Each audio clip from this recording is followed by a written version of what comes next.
And welcome to the Midday Show. I'm Jeff Everett. He is Mark Messina. Snowy day. We made it in, though. We can be as loud as we want today. There's nobody here? Nobody here. We can scream and holler and shout. We'll make it work. I was first one here next door. There weren't a lot of people next door either because music was loud. Okay. You said yesterday Bruno Mars must have been performing live. Bruno Mars was doing like a warm-up show next door because I heard every Bruno Mars song ever. Every single part of it. We're going to jump around today. It's Friday, some trending topics. It has been the last 2 or 3 days, I told you, I'm either getting bad at this or nothing's happening because it's been harder and harder. It might be. That was my first. I said, listen, I think I'm being bad at this. Like, I'm not finding the topics that we used to be able to find. However, before we get to all of that, I ask you every day, how are you feeling today, Mark? I feel good. Yeah. I was last night. Well, hey, I'm checking the weather every day. Okay. And because it is that time. And Sure. We weren't supposed to get any snow until Sunday. So I was not concerned at all. And then last night, people were talking about shovels. And I was like, well, we'll get a dusting. And then I got the delay. At Townsville, they delayed ours last night. I don't know when they did it. It was a little later than that, but a lot of schools, because I got on last night and looked, a lot of schools, especially Route 80, they had already done the 2-hour delay. Okay. Yeah. So then I thought, well, the 2-hour delay is fine. I just can't cancellation. So when I woke up and there was no cancellation, I was happy, and I'm happy, and I'm just happy. That's good. I'm happy for you. It's been a slow week, though. I wonder how often historically now thinking back, early in January, you get through the holidays, you kind of get through the lull. I know news just happens when it happens. Like last year there was the Capitol riots and that just. Yeah. But is the beginning of January just kind of a slow news time anyway? Or is it just hit or miss? I wonder. So I do wonder, because we obviously talk a lot about this here, just the flow of news and how often it is and looking for it. I do wonder, when you think about 2020 and it's the end of Trump's presidency, COVID comes into play, election, Biden's first year. I do wonder if the last 2 years was just like this microcosm of just like the perfect storm when you talk about and just so much going on all the time. And I do wonder that now, like, we're a year removed from Trump's presidency, we're a year into Biden's presidency. I'm not saying there isn't news or concerns or things to talk about, but I do wonder if 2020 and 2021 was this unique bubble where just like a pandemic, a presidency ending, a presidency beginning, like it just, I don't know, it feels like it all just kind of capsulated. That's a very good point. And I think that the point you make about Trump, because he was probably our most beloved and most hated president at the same time. Okay. Depending on which side of the aisle you were on. Okay.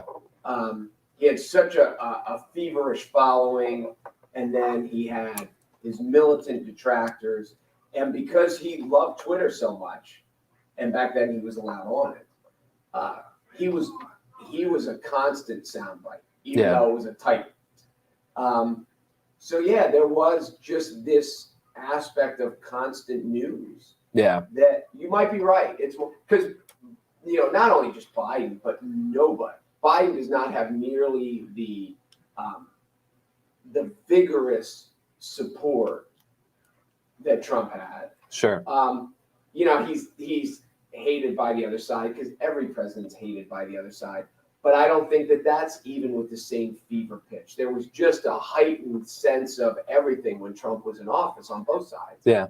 And I wonder too if we've just peaked out. I told you yesterday I felt desensitized to kind of. Yes. And so I do wonder, we wondered, would people be sick of it after 6 months? Would people be sick after 12, after 18? I mean, maybe, 22, 24 months, maybe we have reached the peak of just. You can only keep it up for so long. Yeah. You can only clench your fist for so long until you just can't do it anymore. Yeah. So I wonder maybe that's when I'm looking through the news and I'm trying to find some of this stuff. This is the other part, and I thought about this the other day. When we first started doing this, we were really just looking for stuff that was interesting. I find myself now trying to find like positive, like just looking for anything that's positive. And maybe that's why I feel the way I feel, because I'm now more, if I'm looking for positive stuff now it's harder. It's much harder to find that stuff. So I do wonder if that, is coming into play with it. We should mention this. Sidney Poitier passed away, I think earlier today. It was either last night or earlier today, 94 years old. one of the first things that jumped out to me of this, if you don't know Sidney Poitier, he's a black actor. He was the first one, I think, Lilies in the Field. I just read the article. He was the first Academy Award everything almost for black actors. I think he was the first nominated. He's the first one that won.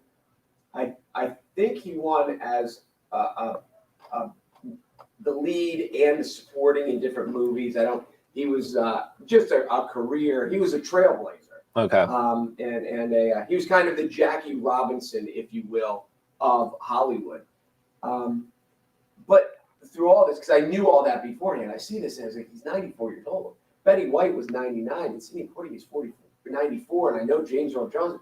And just, I don't know why it hit me with this one, but people are living so much longer, and the advancements in the medical community. What we see with COVID, and we're overrunning hospitals, and they're talking about all this stuff, and should we get vaccinated, should we not vaccinate? Underneath it, all these people that are just living into their 90s. It's crazy. You and I talked, I don't want to take the focus off of Sidney. Maybe we can come back to him if you have more to say about him. But you and I have talked a lot about just all these systems were put in place because people died when they were 55. Right. Like that was, so you got married when you were 19 and you retired when you were 50. And all these systems were based off of this idea that was the lifespan. Like that was, and it's just not true right now. It's just, I mean, if you're fortunate enough to have good health and you don't get hit by a bus, like you can make it to 75, 85, 90, and it's not insane. I think one of the things you're going to see when we're talking about retirement, mm-hmm. One of the places you see it is in education. Mm-hmm. That people, do 30, 35 years. Well, if you get a teaching job at 23, yeah, you're retired. You put in 35 years by the time you're 58. Yeah. And now you get somebody that lives to be, 88, and they've lived 30 years on retirement. They kind of taught 35 to live 30 more. I think what's going to happen with some of these, and this is just me thinking out loud, maybe mm-hmm. I'm totally off base, that you're going to get like 20 years of retirement. And that whenever you retire, that you are going to get a certain amount of years, and then it's your job to save it and not blow it and not, and then when it's up, it's up. Yeah. But the system, because like you said, people didn't live that long. The system can't let people, teach for 32 years and then live for 45 years after that. Right. They can't afford it. No, absolutely. Well, not only can they not afford it, the system can't afford it. Yeah. Is what I meant. Sorry. Yeah, that's absolutely. So it's going to be interesting, especially the Hollywood side of it. I've always thought, like, when you see these actors and actresses, I think acting can be stressful, like method acting and things. And I'm sure, like, I'm not implying it's an easy lifestyle but however, I do wonder, typically if you're an actor, you love it and you love what you're doing. Like very rarely do I hear an actor or an actress say like they hate the art, they hate the profession, this isn't what they want to do. So I do wonder if there is something to that when you look at some of these musicians that make it and these actresses and actors that they're getting... Yeah, they're getting to do something they love. And not only that, like there's a mental creative aspect to it too, where I wonder if that also increases. Like they always talk about like doing Sudoku and doing crosswords and all these things that keep but if you're an actor, an actress, or a writer or a musician, and you're constantly creating and delving into this stuff, I mean, to me, your mental health, there has to be a mental health, a longevity side to that has to be beneficial, that most people in their day-to-day life don't get to benefit from. But there also has to be to talk about that, it's funny because I know so much about acting, but I've seen interviews or I've read about it where one of the things that they said is, as a little kid, one of the first games you play is make-believe. Right. So these adults, Clint Eastwood mm-hmm. has got to play a little kid game his whole life. Sure. Because he's always playing make-believe. But there's the other aspect where it's one of the, you see the eccentrics, you see the Charlie Sheens, the Kristen Stewart, mm-hmm. The people who have Lindsay Lohan, mm-hmm. the ones who have issues because A, they have so much downtime, mm-hmm.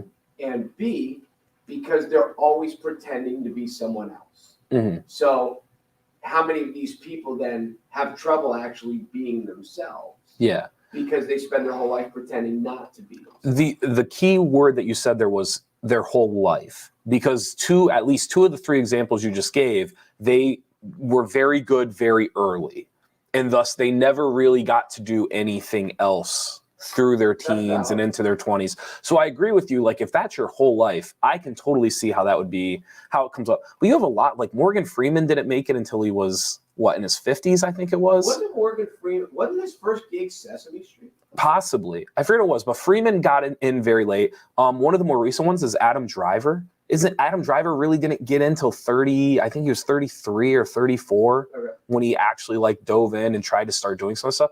So I think for them... I don't mean to jump in, but I'm going to do this before I forget. Did you see what Adam Driver's in a new movie with Matt Damon called The Last Duel? Uh-huh. Did you see it? I did not see it, no. I didn't like it. You didn't love it? And it scored great.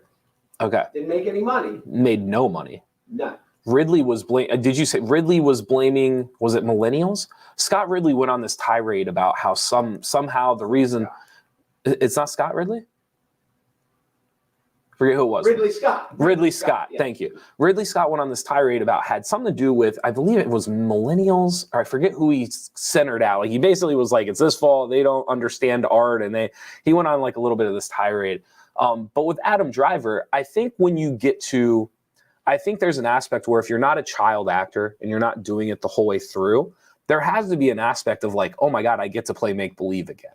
Like, I can't, like, you're going to pay me to like do this again. And so I don't know. I do wonder if some of that longevity of life, especially like in Hollywood, and sure, there's money in it, right? Anytime there's money, that means good healthcare. It means good food. It's just a better lifestyle in general, which I'm sure promotes a longer life. But I don't know. I do wonder, musicians is the one too that always... Because we just talked about rock stars and how like it's not conducive to living a longer lifestyle. But if you look at like, I hate to say real musicians, but what's the word? Like real, like instrument, concert music. Like if you look, their longevity of life is off the charts. Yeah. It's in their brain function and mental health. There's been studies done, like jazz players and pianists and different, that their longevity of life is so much longer. And not only that, their mental health, like their ability to go into their 60s and 70s and still be able to like keep up, and it's crazy. So I do think there's something to art, and there's something to just being creative and having to make something jump, whether it's off of a page, whether it's painting or a musician or an actor. There's something to that with the mind that promotes longevity. And I know this has become a very exciting discussion, but I read somewhere too about Nobel Prize winner. Okay. And I don't know if it was just in science. Okay. But I'm suspecting it was. When, as a normal person, if you and I were picturing someone who won a Nobel Prize in science, we're picturing a person who lives in the lab 24/7, and it's all they do, because that is how you get to the top of the profession. But historically speaking, if these people almost always have an artistic outlet, being they play an instrument, they paint, they write, there's something away from science. Okay. That, and it was fat, because I would have never thought. I thought a Nobel Prize winner in science, he spent 40 years in a lab and has never seen daylight, because that's how you become the best of the best. But it's not. Sometimes they go home from work too, and they sing in a barbershop quartet, or they do all, and it's crazy.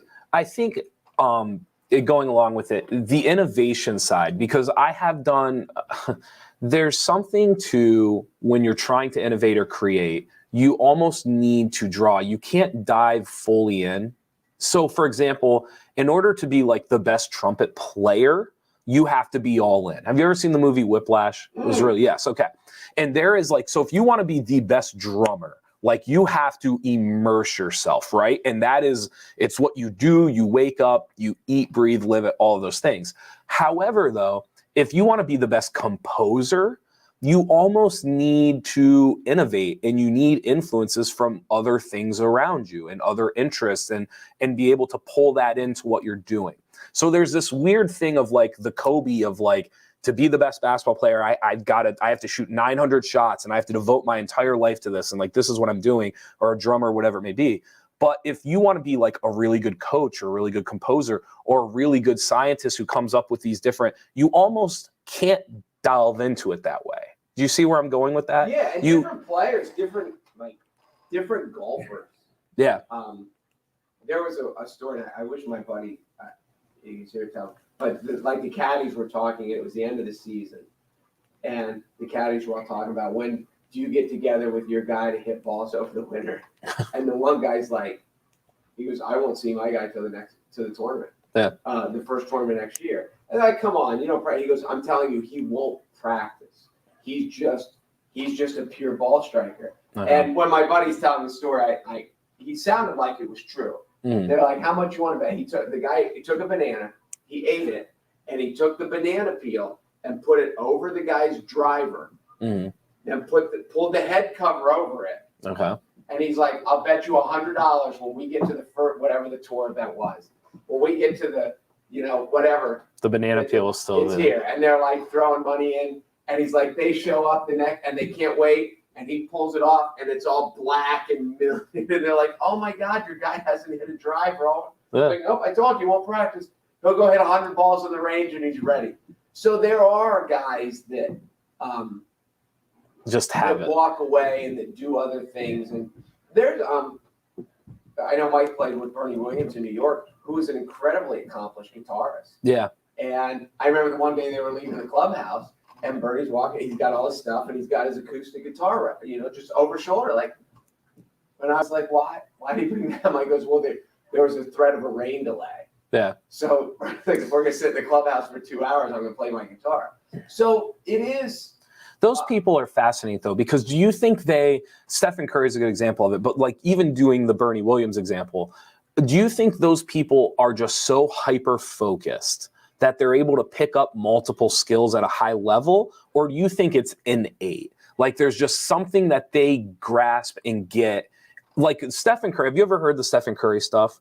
It depends where you are. So Stephen Curry, what they've said, he's like a ridiculously good ping pong player. He's obviously the greatest basketball shooter of all time. His hand-eye coordination is better than most. Yes. He's also, they said he could play like on the tour in golf. Oh, you told me that. He picked up really late. So but this is what they're saying is, it's not just his hand-eye coordination. What they've said is that if you watch Stephen Curry, his ability to watch somebody do something and then replicate it without almost any practice is off the charts. Like there's very few people in the world that physically can watch something for 5 minutes, then pick up said thing and just do it. And Stephen Curry, like his trainers and his workout partners, and they're like blown away at his ability. They'll like watch croquet and 5 minutes later, he's like unbelievably good at croquet. So he's almost like a guy who can do people who can do other people's voices. Imitations, right. But it's physical instead of verbal, right? And so I just wonder if is that innate or is there just like a hyper-focused awareness? You know what I'm saying? I think we're all good at things. I wonder as you were saying that, as I was thinking, are there just people who are like really good at certain things and terrible at the others, mm-hmm. or people who are kind of pretty good at a lot of things but not great or not right.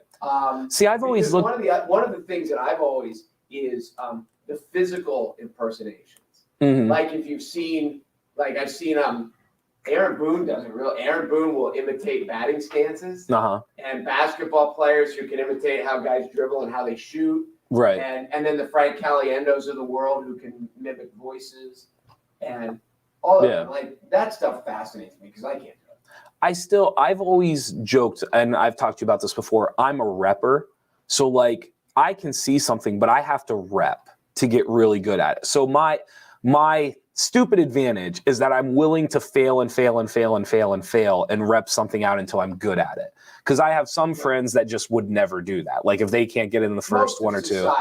Right. However, I like the other side of that though is there are people like Stephen Curry where like he reps what he wants to do, but in reality, like he can just kind of pick stuff up and go with it.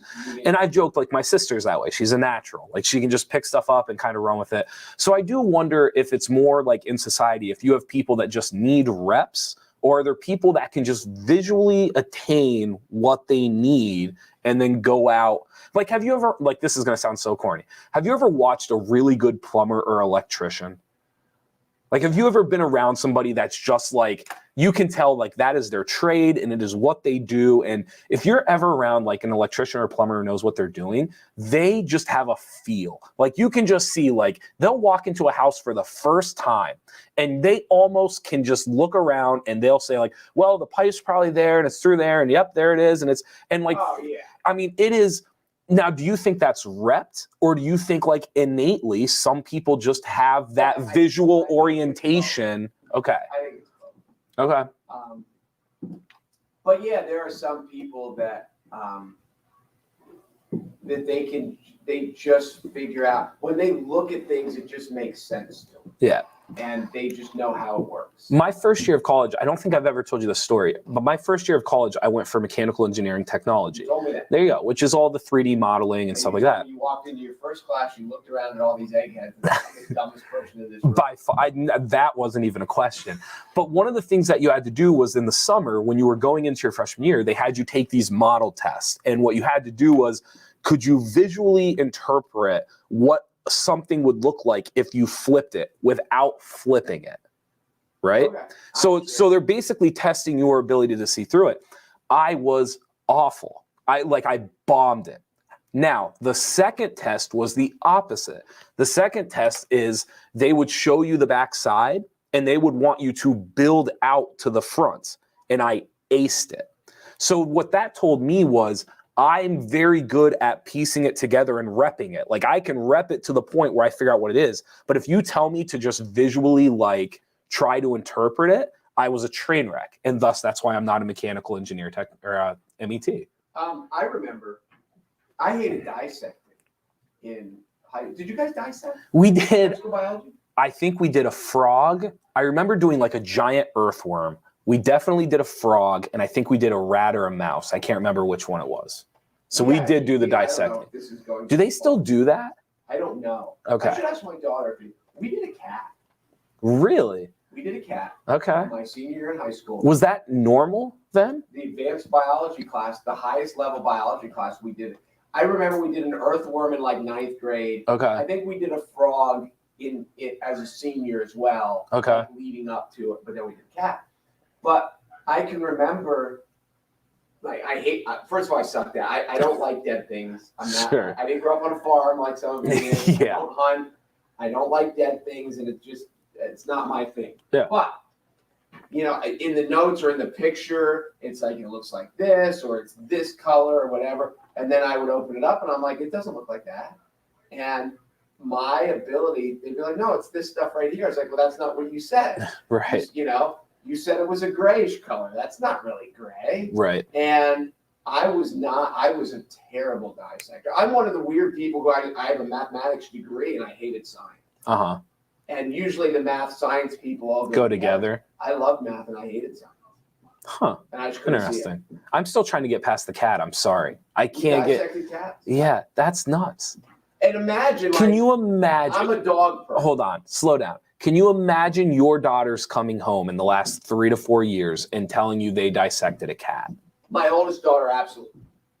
Oh, you mean her or society? Just like, I feel like your daughters would be like, no way. No, my oldest daughter would have been like, oh, she's a science. She would have been into it. But okay. See, this is the other. We had a cat for a little while when my kids were young. Okay. But we had a dog longer. As a kid, I never had a cat when I was growing up. We always had dogs. So I am clearly a dog person. Sure. And I think most people in general, you'll have that group that are no pet people at all. Sure. But for most people that are, they lean one way or the other. Even if they have both, they're more of a cat or dog person. Yeah.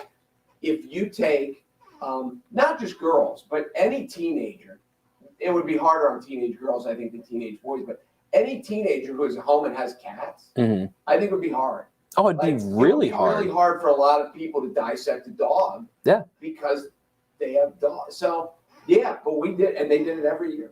They did it every year. Crazy. But you knew going in, so if you didn't want to do it, you just didn't take advanced biology. Okay. You took advanced chemistry, or you didn't take it, or whatever. Okay. But, yeah, we dissected cats. I wonder if that's an interesting question. I wonder what they still dissect. They have to dissect something. My guess would be they still do the rats. Frogs. I would guess they do the frogs, the rats, they still do the worm. The cats, I cannot imagine in 2021 or 2022 we're dissecting cats. I could be dead wrong, but I would be shocked. Nice pun. Thank you. Dead wrong. But I would be very surprised. 5 more minutes. Is there anything off the top of your head, anything you want to dive into? Otherwise, I'll just kind of read through here. No, just last week of the NFL regular season as we gear up for the playoffs next week. So a little bit of the lull before the storm. And I think we're supposed to get snow again Sunday. Okay. But for the most part, it looks kind of calm, at least the advanced, blown out forecast. Now we did, as we talked about, Virginia got pummeled and up the I-95 corridor already got hit, but we kind of avoided all that. See, I'm the exact opposite. You'll get a kick out of this. I never know what the weather's going to be during the winter. It's right on your phone. I know that. But here's what's funny. I just never look. However, in the spring and through late fall, I can tell you every day, to the hour, when it's going to rain, what the temperature is going to be like, because a lot of times I don't have the roof on the Jeep. So I go 7 months of the year, I know exactly what the weather is hour by hour. And then the other 5, when people really, because now's the weather, this is weather people. Right now, my parents, they used to watch the Weather Channel. It was on the TV all the time. And they'll get a kick out of me saying that, but it was true. So for them, this is the greatest time of year. Got to check the weather. Is it snowing? Is it not snowing? Ice, sleet. And I have no clue for these 5 months what's going on. Would they sit and watch it for a half hour straight? I can honestly remember days where if my mom was making cookies or cooking or doing whatever, that was the background fodder. It wasn't the radio. It wasn't a TV show. It was the Weather Channel. My ex loved the Weather Channel. Mm-hmm. This time of year, it was her favorite channel of the year. Mm-hmm. And no, not on a normal. If it was just 48 cold, sure, she didn't care. I remember the first time when we were in our first apartment, and it was 3:00 in the morning. I realized she's not in bed, so I wonder is she sick? Is everything okay? Whatever. And I see this gentle hue from the living room out the door, and I go out and look, and she is bundled up on the couch. She's got the blanket up, and she is riveted. And the Weather Channel's on. It's the only light in the room. And she looks over. She's like, "The storm's going to be coming." And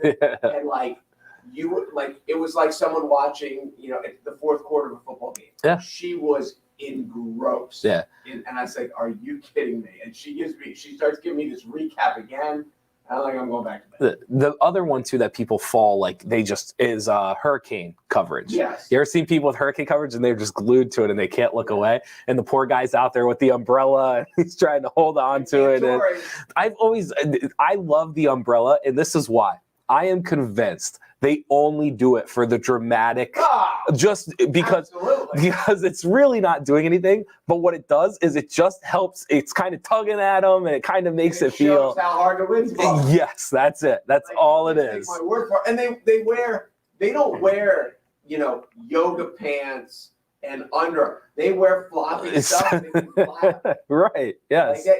That raincoat could fit more snugly. But then sure, it's not cool. Then you wouldn't be able to tell how windy it is if it's not flapping. It's pretty crazy. But yes, the people that are mesmerized by weather, they love it. I don't get it. You'll love this too, because you want to talk about branding and brand identity, and we've talked a lot about whether you agree with whether you're right, left, or whatever it is. Some of the branding done by the political parties has been ingenious over the last 5 or 6 years, and we had talked on the show about Fox Weather. Or do you remember bringing that up about how they were going to start their own? So I always used to tell my parents, hey, you can get the weather on your phone now. You don't have to watch the Weather Channel, and whatever. And they'd watch the Weather Channel and everything else. So the other day I'm home, and there was the Fox Weather app on my parents' phone, and I started dying laughing because I was like, that's the power of branding right there. A regular, wouldn't go to WeatherBug or regular weather app was I'll just watch the Weather Channel and whatever. But when Fox Weather put out a weather app, that was it. That's what we're looking for. So just the power of branding is just, you can't defeat it. But you know what else? I agree with everything you just said about branding. Part of it is just the comfort they get. They're like, well, I don't know about this app, but I'm comfortable with Fox News, so I'm going to be comfortable with Fox Weather. Yep. And that it goes along with branding, but it's just because there are people like you who are like technologically adventurous, and you'll just dive in and figure it out, and you don't care. Sure. Like if there's a new software, you don't need it to be Apple, you don't need it to be Microsoft, you don't care. Right. You'll find one that you like. Right. But there's other people that just it's comfortable. Yeah. If I'm going to hit a drive-through, I'm going to hit the same one. I'm going to order the same thing every time. Yeah. Two other ones are like, what do you want to eat? You know who's literal? I'm convinced it's their last literal business model is QVC. Because when you think about how less and less people are watching television, more and more people are ordering exactly what they want whenever they want to order it. But there are people that you hit the nail on the head. Comfort, trust, loyal, and like QVC is alive because of all the things you just said. I never thought of it until 30 seconds ago when you start talking about it. It is surprising that QVC is still alive. Why would you need QVC? You can just order everything. Correct. And it is, and I would even go a step further and say, like, in a weird way, it's kind of thriving because it's kind of outlasted everything else. Well, everyone that wanted to leave it has left it. Correct. And all the other people are still. Yeah. Yes. And so QVC is kind of still there, kind of crushing it. But I think, too, one of the clever things that has made QVC, it's a little bit game showish. Like, what's coming next? What's the next thing? Yes, and the other thing that they do great, going back to like that branding perspective, they have characters. So like there's a cooking guy, I forget his name. There is a guy who sells kitchen equipment, and he is this jolly, happy guy. And like in the kitchen, Dave.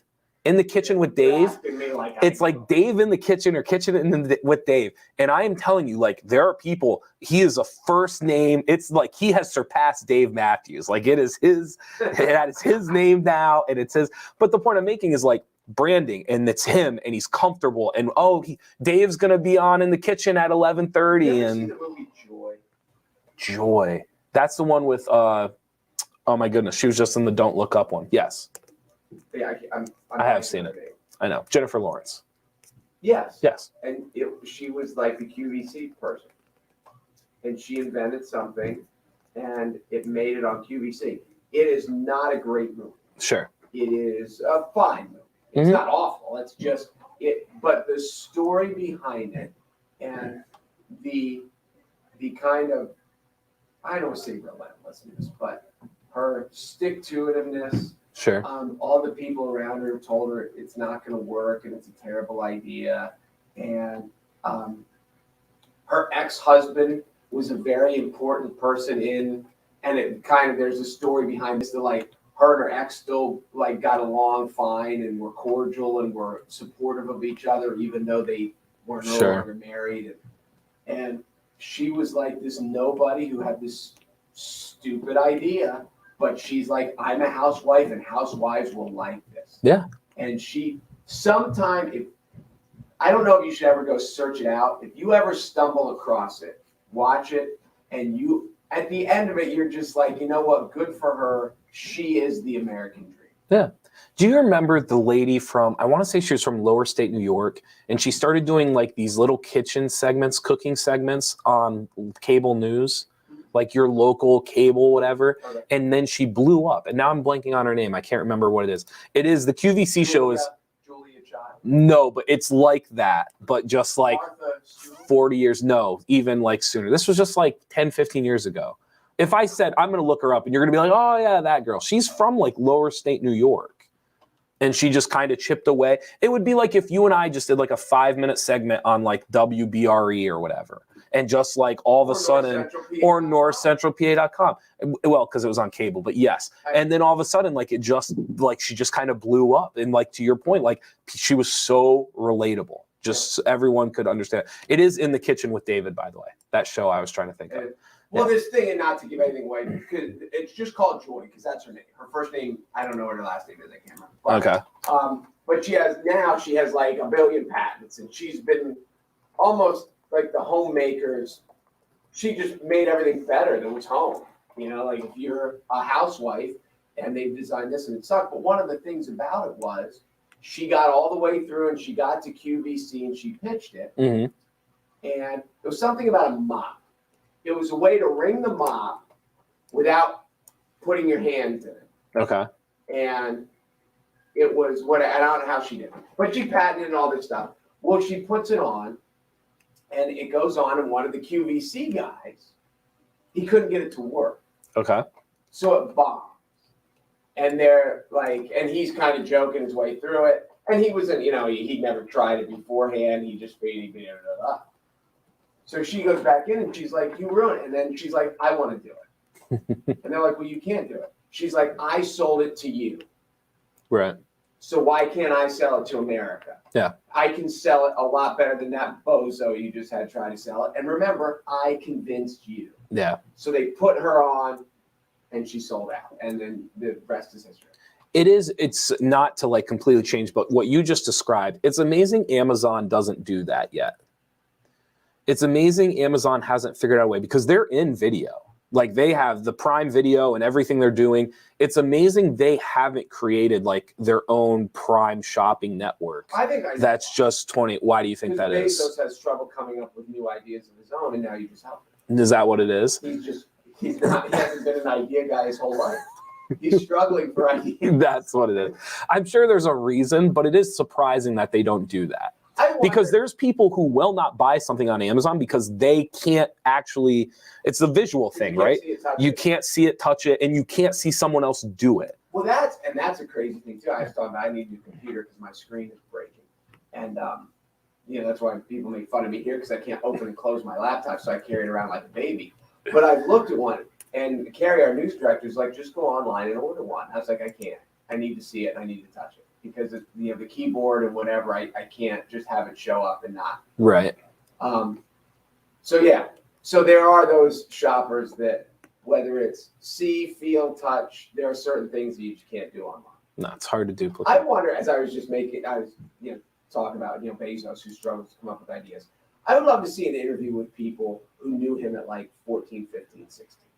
Like when he's a kid. Did they know? Like, was there something different about him or Zuckerberg or Bill Gates or all those? Because I'm sure these interviews are out there. I've just never seen them. I've told you the Cuban story and how he was like going door to door selling cleaning supplies when he was like 13 or 14. Yes. The Bezos one, I've never seen him in high school, but there are videos of him like the day they started Amazon. Have you ever seen that? Mm-hmm. They have like the video and showing him and like there have been people that he tried to get to invest, like angel investors and stuff. And the angel investors have said like the whole vision was there. Like he knew books was just the start. And Bezos has even said, he goes, I only did books because it was the easiest thing. Catalog, they were available, it was massive. But he goes, the reason we call it Amazon has nothing to do with books. He goes, the reason we call it Amazon is because Amazon is the largest river in the world. It's a flow of water. He goes, we knew eventually we were going to get to a place where we were going to be the flow of commercialization, like the flow of information. So he knew in his head, we're going to start with books, but this is so much bigger than. It's funny. I didn't think of the river. I thought of like a jungle area, and there's just so many different species of everything. Yeah. Plant life, animal life. Sure. That it's just encompassing. And that's so I didn't think of river. I always thought of Amazon as being like. But both work. The point is even when he picked the name, he knew this was bigger than books. Like it was vast. That's why it would be interesting to see. Like when he was 10. Was he just? Well, did you ever hear? I think, and I never remember the guy's name. Who's the Berkshire Hathaway guy? I'm not sure. Investor guy. Oh my gosh. What did he do? He was 12. Okay. I want to say. I can see him too. Berkshire Hathaway, that guy. He bought a pinball machine. Okay. Because it's some local, whenever he's like in his late 80s now, I think. Okay. And but some local sub shop or burger joint or whatever, and he asked how it worked, and the guy's like, well, some company owns it, and every quarter that goes in, I get half of it, or back then it was probably a dime or whatever the heck it was. Okay. So somewhere he bought a pinball machine, put it in some store, and started making money when he was like 12. Yeah. And then like it just went from there, but very Cubanist. Yeah. Cuban-esque, I guess is the word I'm looking for. And I can't think of his name, and that's going to drive me crazy. We'll look it up here in a second. All right. Anything else before we go? That's it. That's all I got. That's it for you. All right. Thank you guys for watching the Midday Show. Thank you to Weiss Markets for being our title sponsor. And be sure to go to NorthcentralPa.com for all of your local news. And be sure to check us out on Spotify now. Anything else? I was going to come up with it before you're done talking. I can't. That's okay. Oh, the name you wanted to tell it. That's all right. Someone will find it for us for Monday. I'm Jeff Everett. Right now. He's Mark Messina. I'm going to find it for my mental. Thanks for watching the Midday Show. I'm looking.